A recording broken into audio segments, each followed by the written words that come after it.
Back to clean news UP. चलिए देखते हैं उत्तर प्रदेश की 25 फटाफट बड़ी खबरों को। इससे पहले आप न्यूज को कहां से देख रहे हैं हमें कमेंट में बताना बिल्कुल ना भूलें। साथ ही हमारे फेसबुक पेज को भी फॉलो करें। फेसबुक पेज का लिंक डिस्क्रिप्शन में दिया गया है। गांव के राशन की दुकानों को लेकर सरकार का नया आदेश, किसानों को भी होगा फायदा। सरकारी केंद्रों पर गेहूं बेचने किसान नहीं आ रहे हैं, अब क्रय केंद्र किसानों के द्वार जाएंगे। शासनादेश के बाद गांव के सार्वजनिक स्थलों और राशन की दुकानों पर गेहूं खरीद करने की तैयारी है। ग्राम प्रधान और राशन विक्रेता गांव में किसानों से बात कर विभागीय अफसरों को सूचना देंगे। जिस गांव से गेहूं बेचने की स्वीकृति किसानों से मिलेगी वहां मोबाइल क्रय केंद्र पहुंच जाएगा। जिला खाद्य विपणन अधिकारी राजेश्वर प्रताप सिंह ने बताया कि अपर आयुक्त विपणन खाद्य और रसद विभाग ने इस आशय के आदेश जारी किए हैं। इसी क्रम में गेहूं खरीद बढ़ाने को मोबाइल क्रय केंद्र का प्रावधान लाया गया है। 24 मई तक कैंसिल की गई इंटरसिटी दरभंगा समेत 16 ट्रेन। अंबाला मंडल के गोविंदगढ़ स्टेशन पर डेडिकेटेड फ्रेट कॉरिडोर के नए माल प्लेटफॉर्म के कट और कनेक्शन को मंजूरी मिल गई है। इसके चलते रविवार से प्री नॉन इंटरलॉकिंग और नॉन इंटरलॉकिंग का कार्य शुरू कर दिया गया। ये काम 24 मई तक चलेगा। इसके कारण सहारनपुर से होकर गुजरने वाली इंटरसिटी दरभंगा जालंधर एक्सप्रेस समेत 16 ट्रेन निरस्त कर दी गई, जबकि golden temple Banaras Jammu Tawi Kolkata Amritsar Dhanbad Firozpur express समेत 18 ट्रेन बदले हुए रेल मार्ग से चलेंगी। यूपी सरकार के इस प्रोजेक्ट से 114 गांवों को मिलेगा लाभ। परियोजना का निरीक्षण देखने पहुंचे सीएम योगी। जल जीवन मिशन के तहत यूपी सरकार जमीनी स्तर पर तेजी से काम कर रही है। भूगर्भ जल को संजोने के लिए जहां गांव-गांव में तेजी से तालाबों का जीर्णोद्धार और निर्माण किया जा रहा है, वहीं योगी सरकार प्रदेश में तेजी से नए कूप, नए बांधों का निर्माण करा रही है। मुख्यमंत्री योगी आदित्यनाथ ने रविवार को बुंदेलखंड का दौरा किया। उन्होंने आला अधिकारियों को जल जीवन मिशन की परियोजनाओं को समय से पूरा करने के आदेश दिए हैं। यूपी में 3 माह में 3 गुना बढ़ाया जाएगा डिजिटल ट्रांजैक्शन। यूपी में 3 महीने में डिजिटल लेन देन 3 गुना करने की तैयारी है। इसके लिए छोटे कारोबारियों व जनधन खाता धारकों को डिजिटली लेन देन के लिए प्रोत्साहित किया जाएगा। जुलाई तक 7.5 करोड़ लोगों को इसके लिए प्रशिक्षित किया जाएगा। छोटे लेन देन के लिए नकद के बजाय इस विकल्प को प्रमुखता से अपनाने वाले खोमचे व रेहड़ी वालों को अगली बार दुगना कर्ज दिया जाएगा। संस्थागत वित्त विभाग ने इसके लिए यूपी में कार्यरत बैंकों से कहा कि 15 करोड़ खाता धारकों को डिजिटली लेन देन के लिए तैयार किया जाए। इसमें प्रधानमंत्री जनधन योजना के तहत 7.50 करोड़ लाभार्थियों के खाते हैं। इससे सबको फायदा पहुंचाया जाए। योगी सरकार यूपी में 5 साल में 6% बढ़ाएगी हरियाली। 175 करोड़ पौधारोपण का लक्ष्य। उत्तर प्रदेश की योगी आदित्यनाथ सरकार ने अगले 5 वर्षों में 175 करोड़ पौधे लगाकर प्रदेश की हरियाली में 6% की बढ़ोतरी का लक्ष्य रखा है। इसके लिए प्रतिवर्ष 35 करोड़ पौधारोपण किया जाएगा। इसके राज्य के पर्यावरण में सुधार के साथ ही पौधों के पेड़ बनने पर 720 लाख टन कार्बन डाइऑक्साइड अवशोषित भी करेंगे। वर्तमान में 9.23% हरित आवरण राज्य में है, जिससे 5 वर्ष में 15% करने का लक्ष्य है। इसके लिए 5 वर्ष में 100 करोड़ पौधे कृषि वानिकी में लगेंगे, जिससे हर साल 1.8 लाख हेक्टेयर हरियाली में इजाफा होगा। ITI पास युवतियों के लिए अच्छी खबर। लखनऊ में आज लगेगा ऑनलाइन रोजगार मेला। ITI पास युवतियों के लिए अच्छी खबर है। अलीगंज के राजकीय औद्योगिक प्रशिक्षण संस्थान में आज सोमवार को ऑनलाइन रोजगार मेला लगेगा। इस मेले में युवतियों को आने की जरूरत नहीं, मोबाइल फोन के माध्यम से साक्षात्कार लिया जाएगा। इस दौरान IISD FMCG ग्रुप की ओर से कानपुर के लिए भर्ती की जाएगी। प्रधानाचार्य RN त्रिपाठी ने बताया कि संयुक्त निदेशक SC तिवारी के निर्देशन में मेला लगाया जाएगा। प्लेसमेंट अधिकारी MA खान ने बताया कि आयु सीमा 20 से 30 वर्ष के बीच की छात्राएं मेले में हिस्सा ले सकती हैं। हाई स्कूल पास और इलेक्ट्रीशियन, फिटर, टर्नर, इंस्ट्रूमेंटेशन से NCVT या SCVT से सरकारी या प्राइवेट संस्थान से पास किया हो। 1 लाख से ज्यादा स्टूडेंट्स का छूटा प्रैक्टिकल एग्जाम। उत्तर प्रदेश माध्यमिक शिक्षा परिषद की इंटरमीडिएट की प्रायोगिक परीक्षा संपन्न हो गई, लेकिन 1,03,798 परीक्षार्थियों की परीक्षा छूट गई। अब इन परीक्षार्थियों की परीक्षा कराने के लिए यूपी बोर्ड शासन की अनुमति से जल्द ही नई तिथि घोषित करेगा। इसके पहले विद्यालय वार छूटे परीक्षार्थियों की गणना की जा रही है। विद्यालयों में परीक्षार्थियों की संख्या को देखते हुए नए सिरे से परीक्षा केंद्र निर्धारित किए जाएंगे। उसके बाद परीक्षक नियुक्ति कर परीक्षा संपन्न कराई जाएगी। लखनऊ में बिना फिटनेस के दौड़ रहे स्कूली वाहनों पर होगी कार्रवाई। बच्चों की जान जोखिम में डाल बस से सफर कराने वाले स्कूल संचालकों को अब परिवहन विभाग सख्त कार्रवाई का मन बना चुका है। परिवहन विभाग ने ऐसे स्कूल संचालकों पर प्राथमिकी दर्ज कराने का निर्णय लिया है। संचालकों पर तमाम नोटिसों, चालान और जुर्माने के बाद भी अपेक्षाकृत सुधार न होने की दशा में अब ऐसे स्कूलों को चिन्हित किए जाने का काम करना शुरू कर दिया गया है। स्कूल चिन्हित होने के बाद स्कूल संचालकों पर प्राथमिकी दर्ज कराई जाएगी। परिवहन मुख्यालय के निर्देशों के बाद न केवल राजधानी लखनऊ में बल्कि पूरे प्रदेश के स्कूल बसों और वैन की सघन जांच शुरू कर दी गई है। इसके दायरे में वो स्कूल प्रबंधन होंगे जो तमाम नोटिस के बाद भी अपने वाहनों को बिना फिट कराए संचालित कर रहे हैं। यूपी में बैंक लॉकर किए जाएंगे मॉडर्नाइज और थानों से जुड़ेंगे अलार्म।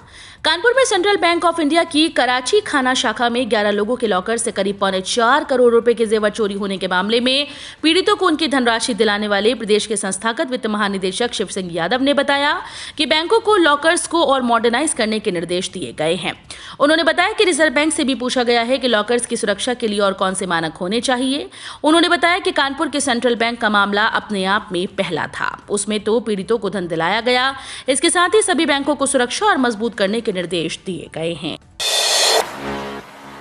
बीएड और बीएससी पोस्ट बेसिक नर्सिंग की प्रवेश परीक्षा शुरू। इंदिरा गांधी राष्ट्रीय मुक्त विश्वविद्यालय की बीएड और बीएससी पोस्ट बेसिक नर्सिंग प्रवेश परीक्षा की शुरुआत रविवार को हुई। बीएड की प्रवेश परीक्षा 2 घंटे और पोस्ट बेसिक नर्सिंग की परीक्षा 2.5 घंटे की है। लखनऊ क्षेत्रीय केंद्र के अंतर्गत इन प्रवेश परीक्षा के लिए श्री जय नारायण मिश्र पीजी कॉलेज चारबाग को केंद्र बनाया गया है। प्रवेश परीक्षा शुरू होने के बाद इग्नू की वरिष्ठ क्षेत्रीय निदेशक डॉक्टर अनुपा सिंह भी निरीक्षण करने पहुंची। इस साल इग्नू बीएड और बीएससी पोस्ट बेसिक नर्सिंग की प्रवेश परीक्षा आयोजित करता है। इस बार केकेसी में बीएड की 50 और कॉलेज ऑफ नर्सिंग कानपुर में बीएससी पोस्ट बेसिक नर्सिंग के 30 सीट्स पर दाखिले के लिए ये प्रवेश परीक्षा हो रही है। यूपी सरकार की कड़ी निगरानी के बीच 14 मई से होंगी मदरसा बोर्ड की परीक्षाएं। योगी सरकार ने मदरसा बोर्ड की परीक्षाओं को लेकर सख्त निर्देश दिए। उत्तर प्रदेश मदरसा शिक्षा परिषद द्वारा आयोजित की जाने वाली सेकेंडरी, सीनियर सेकेंडरी, कामिल व फाजिल की परीक्षा 14 मई 2022 से आयोजित कराई जाएंगी। बोर्ड के रजिस्ट्रार एसएन पांडे ने कहा कि परीक्षा की सभी तैयारियां पूरी हो चुकी हैं। विद्यालय, जिला परिषद और निदेशालय स्तर पर सचल दस्तों को भी तैनात किया जाएगा। सब जाएंगे तो दलाली होगी, इसलिए जिलाध्यक्ष के माध्यम से बात रखें। पुलिस लाइन स्थित सभागार में जनप्रतिनिधियों और पार्टी पदाधिकारियों कार्यकर्ताओं से मुख्यमंत्री योगी आदित्यनाथ ने मुलाकात की। इस दौरान एक जनप्रतिनिधि ने सीएम से कहा कि अधिकारी किसी की बात सुनते नहीं हैं, आप कह दो प्रशासन और पुलिस कार्यकर्ताओं की बात सुने।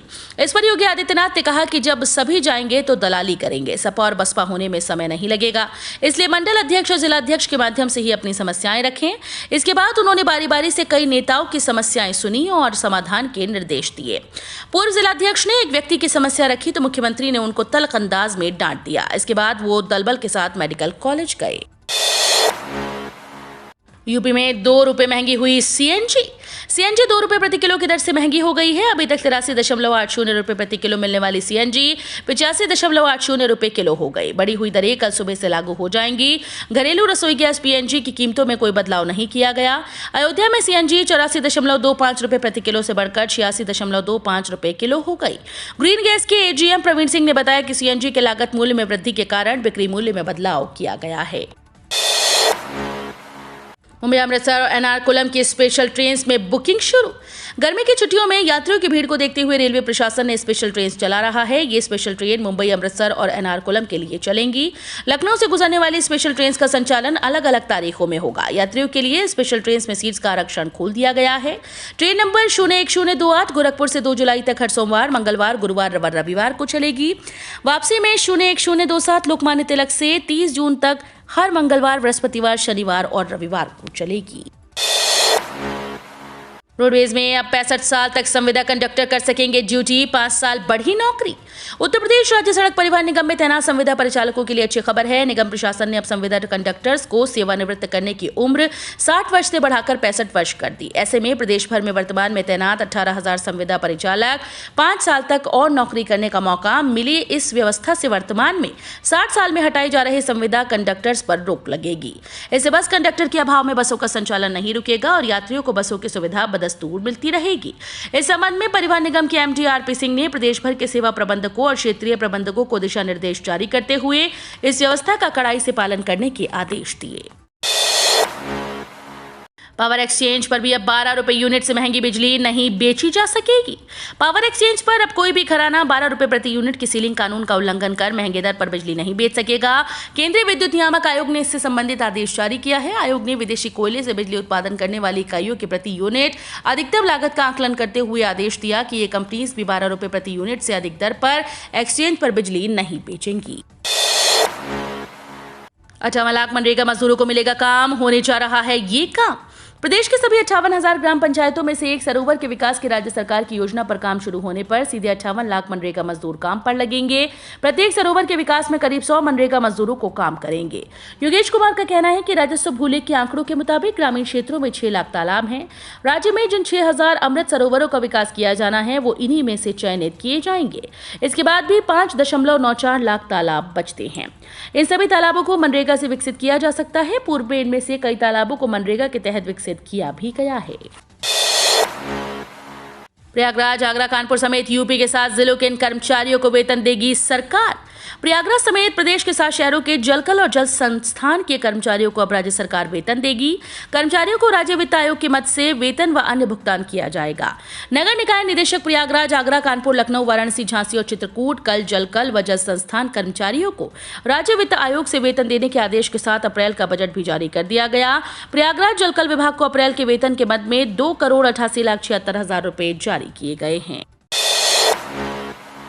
गोरखपुर में झमाझम बारिश, मौसम हुआ सुहाना।